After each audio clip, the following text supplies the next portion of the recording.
ஓம் ஸ்ரீ குருபியோ நமக. ஓம் ஸ்ரீ மகா பெரியவா சரணம். நவம்பர் 22ஆம் தேதி இன்றைய தினம் கார்த்திகை மாதத்துல வந்திருக்கக்கூடிய முதல் சனிக்கிழமை. இப்ப நம்ம சொல்லக்கூடிய இந்த 3 பொருட்களை பூஜையில வைத்து பூஜை பண்ணிட்டு நீங்க என்ன கேட்குறீங்களோ அந்த வரன் அப்படியே கிடைக்கும். அது என்ன வழிபாட்டு முறைன்னு பார்க்கறதுக்கு முன்னாடி நம்மளோட வீடியோஸை இப்போதான் நீங்க ஃபர்ஸ்ட் டைம் பார்க்குறீங்கன்னா மறக்காம சப்ஸ்கிரைப் பண்ணிக்கோங்க.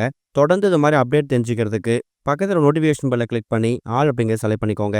இப்போ என்னென்ன பொருட்களை வைத்து என்ன மாதிரி வழிபாடு செய்ய போறோம் அப்படிங்கிற பத்தி தெளிவாக தெரிஞ்சுக்கலாம். கார்த்திகை மாதம் அப்படிங்கிறது ஆன்மீக வழிபாட்டுல மாதங்கள்லயே ரொம்ப முக்கியத்துவம் வாய்ந்த ஒரு மாதம். உதாரணத்துக்கு ஐயப்ப பக்தர்கள் சபரிமலைக்கு மாலை அணிந்து 48 நாட்கள் விரதம் இருக்கிறதும் இந்த கார்த்திகை மாதத்துல தான். அதே மாதிரி திருக்கார்த்திகை தீபம் வர்றதும் இந்த கார்த்திகை மாதத்துல தான். கார்த்திகை மாதம் அப்படிங்கிறது மாதம் முழுக்க இருக்கக்கூடிய எல்லா நாட்களும் முருகன் வழிபாட்டுக்கு உகந்த நாட்கள். மற்ற மாதங்கள்ல வரக்கூடிய செவ்வாய்க்கிழமைகளும் சஷ்டி விரதம் அப்புறம் கிருத்திகை நட்சத்திரம் இது எந்த அளவுக்கு முக்கியத்துவத்தை கொடுத்து வழிபாடு நடத்துவோமோ அப்படிப்பட்ட ஒரு முக்கியத்துவத்தை இந்த வருஷம் இருக்கக்கூடிய கார்த்திகை மாதத்துல எல்லா நாட்களும் கடைபிடிக்கலாம். அது முருக கடாட்சத்தை உங்க குடும்பத்துக்குள்ள அதிகப்படுத்தும்.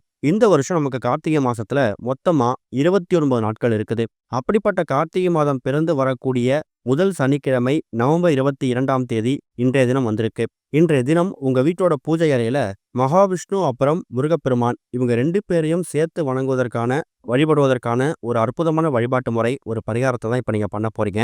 இந்த ஒரு வழிபாட்டு முறைக்கு நீங்க பயன்படுத்தக்கூடிய பொருட்கள் உங்க வீட்டுல தினமும் இருக்கக்கூடிய ரொம்ப எளிதா வாங்கக்கூடிய சேகரிக்கக்கூடிய பொருட்கள் தான். அதுல சனிக்கிழமை அப்படின்னு சொன்னாலே மகாவிஷ்ணுவுக்கு ரொம்ப உகந்த ஒரு நாள். மகாவிஷ்ணுவுக்கு பிடிச்சது துளசி இலைகள். எதிர்மறை எண்ணங்களை விலக்கி நேர்மறை ஆற்றல்களை வீட்டுக்குள்ள அதிகப்படுத்தக்கூடிய அற்புதமான ஒரு பொருள் துளசி செடி. அதனாலதான் எல்லார் வீடுகள்லயும் துளசி செடி கட்டாயம் இருக்கணும்னு சொல்றாங்க. துளசி செடியோட ஒரு இலையிலையும் மகாவிஷ்ணு வாசம் செய்யறாராம். துளசி செடியோட வேர் பகுதியில மகாலட்சுமி தாயார் வாசம் செய்யறாங்க. அப்படிப்பட்ட மகிமை வாய்ந்த சனிக்கிழமைக்கு ரொம்ப உகந்த இந்த ஒரு துளசி இலைகளை ஒரு 10 இலைகள் இருந்தா கூட போதும். அதை தயார் செஞ்சு வச்சுக்கோங்க.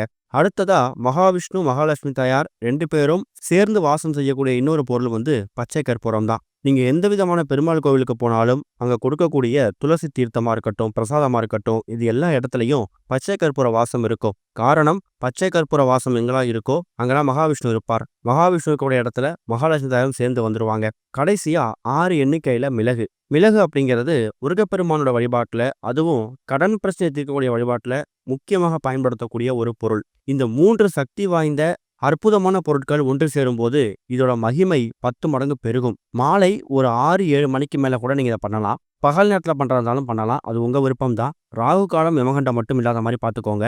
9:10 ராகு காலம், 1:30-3 யமகண்டம். மாலை ஒரு 6-7 மணிக்கு மேல பண்றீங்கன்னா வீட்டோட பூஜை அறையில எப்பவும் போல விளக்கேற்றி வச்சுட்டு சனிக்கிழமைக்கான வழிபாடு, முருகன் வழிபாடு இதெல்லாம் முடிச்சிடுங்க.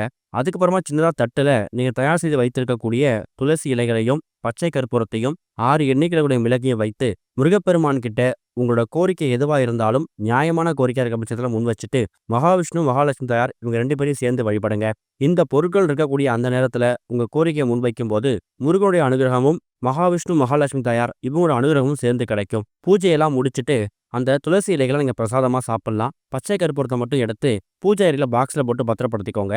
6 எண்ணிக்கையில கூடிய மிளகை நீங்க தண்ணியில விட்டாலும் சரி, இல்ல நெருப்புல போட்டு எரித்தாலும் சரி, அது உங்க விருப்பம் தான். ஆனா அந்த 6 எண்ணிக்கையோட மிளகை மட்டும் நீங்க பத்திரப்படுத்த வேணாம். இந்த ஒரு சனிக்கிழமை கார்த்திகை மாதத்தோட முதல் சனிக்கிழமை இன்னைக்கு முயற்சி பண்ணுங்க. நல்ல முன்னேற்றம் கிடைக்கும். ஓம் ஸ்ரீ குருபியோ நமக. ஓம் ஸ்ரீ மகா பெரியவா சரணம்.